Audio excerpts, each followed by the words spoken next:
Dito na naman tayo sa laot. Ayan, makikita nyo po yung ating bangka sa likod. Ayan, nakahanda na po yan. Nandun na po yung battery natin, pati yung ilaw natin.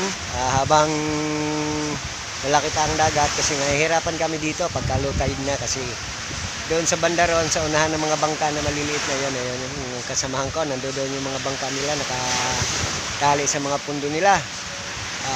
Doon sa unahan na yan, pagka nag-low tide na, makikita na po yung mga bato. Mahirap nang lumabas doon, katulad ngayon, masyadong mahalon. Kasi pagdating doon, sa likod ng mga bangka na yun, malalaki na po ang alon niya. Sana makakuha tayo ng marami.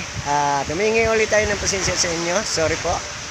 Yung mga iba natin video, hindi po natin maipakita sa inyo yung kuha natin kasi gabi na po, medyo madilim. Pag nakakakuha kami ng isda namin, nakakahuli kami ng isda,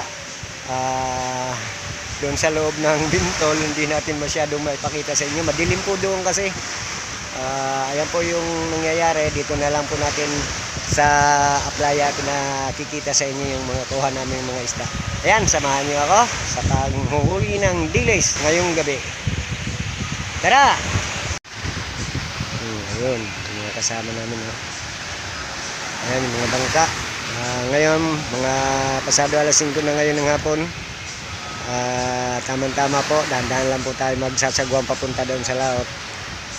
Pag abot natin doon, madilim na po. Okay, let's go!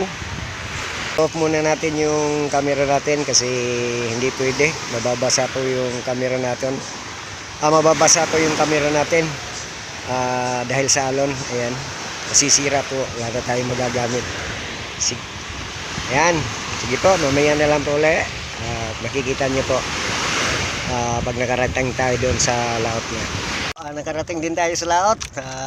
Malalaki talaga ang alon, kaya hindi tayo nag-video ganina papunta rito. Kaya nagpapasalamat tayo, nakarating tayo dito ng maayos sa ating pundo. Ayan, kikita nyo po. Ayan. Ayan po, yan sa likod natin. Ayan, yung pundo natin. Ayan. Mamaya-maya ng kaunti, magsisindi na po tayo ng ilaw natin para kung mayroon mang dilis kaya hipon, makakuha tayo. Ayan yung isang bangka doon. Iba naman yung kanilang ginagamit na nanglalambat po sila, yung tinatawag na pasabo dito sa amin. Tapos sinisisid nila pag gabi. Yung araw, ayun, nagtago na. Nagtago. Kung nakikita nyo dyan, linubugan ng araw po ay kanlaon po yan dyan. Vulkan kanlaon. Ayan, makikita nyo talaga, ang alon talagang malalaki. Ayan, ang likot ng bangka natin, guys. Ayan. Yung mga kasama natin, nandoon pa. Pagka hindi sila natakot sa alon, iilawan nila yung bintol, yung may mga kawayan na yan. Ayan. Ito naman yung battery natin. Tinakpan natin. Para hindi po siya mabasa. Ayan yung ilaw natin para sa ilalim. Ayan. Malapit kayo nasa sagwa na yan. Ito naman po yung ilaw natin sa labas. Nasa ibabaw. Ayan. Salamin po yung pinaka yung dito sa ilalim. Salamin po yan para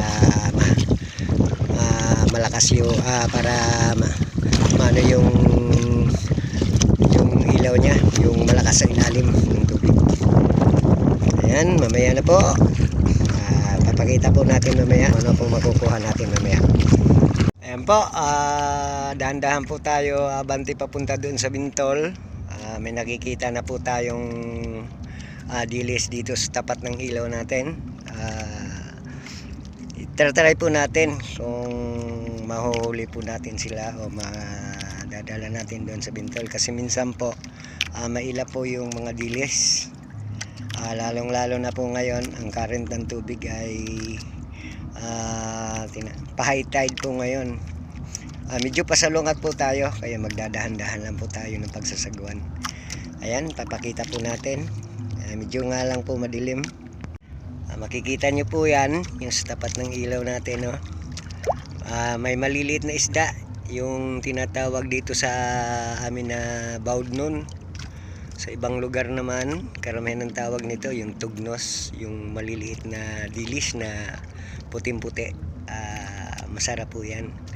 Sana makuha natin tong dilis ngayon. Dahan-dahan po tayo magsasagwan. Kaso nga lang hindi natin yung camera natin. Medyo maalon pa rin. Dahan-dahan lang po tayo magsasagwan papunta doon. Ayun, makikita nyo po yun doon. Ayun, nasa tabi po yan. Medyo na siguro magmula rito hanggang doon sa bantihan natin papunta doon sa Bintol. Bintol ang tawag po niyan. Sana madala natin yung dilis tsaka yung tugnos na nandito sa tapat ng ilaw natin. Okay, samahan nyo po tayo sa kasagwan papunta doon sa Bintol.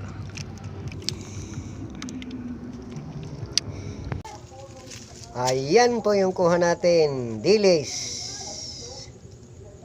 Kaunti lang po yung kuha natin. Sawa ng Diyos po, mayroon tayo pangulam.